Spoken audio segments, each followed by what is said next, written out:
Have you ever noticed how the people who hate you seem to live rent-free in your mind? Their words sting. Their actions provoke you. And every reaction you give them feels justified, but quietly, it drains you. Stoicism teaches something radically different. True power is not found in revenge, arguments, or proving them wrong. Those are traps. The more you react, the more control you hand over. The Stoics believe the most effective way to defeat an enemy is without noise, without emotion, and without lifting a finger. In this video, you'll discover 4 silent ways to hurt those who hate you, not by becoming cruel, but by becoming untouchable. Stay until the end, because mastery begins where reaction ends. Way number 1, total emotional silence. The first way to hurt those who hate you is to deny them the one thing they crave most, your emotional reaction.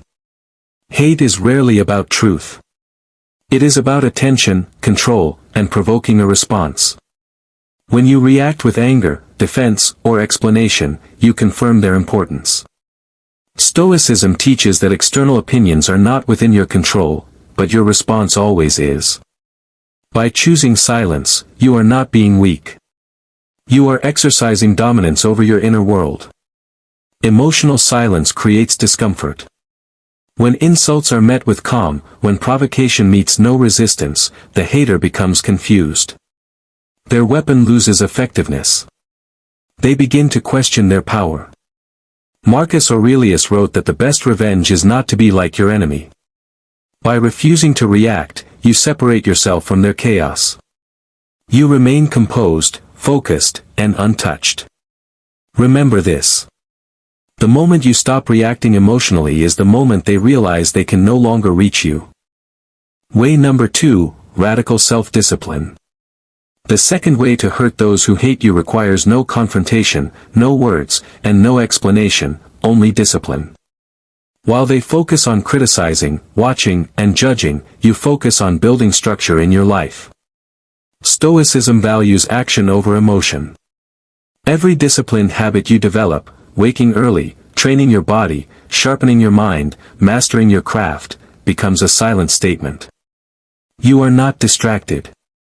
You are not broken. You are progressing. Discipline creates a painful contrast. Haters often live in disorder. Seeing someone they tried to diminish grow stronger through consistency unsettles them deeply. You don't need to announce your growth. You don't need to defend your progress.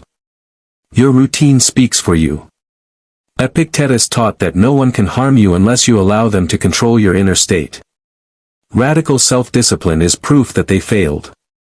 Nothing frustrates an enemy more than realizing you used their negativity as fuel, and became better because of it. Way number 3, success without announcement. The third way to hurt those who hate you is to succeed quietly. Most people feel the urge to explain themselves, to prove their worth, or to announce their victories. Stoicism rejects this impulse. When you chase validation, you remain dependent on the opinions of others, including those who despise you. But when you work in silence and let results appear naturally, something powerful happens. Your success becomes undeniable, yet unexplained. There are no arguments to attack, no excuses to criticize, no words to twist. Only facts. This kind of success creates discomfort.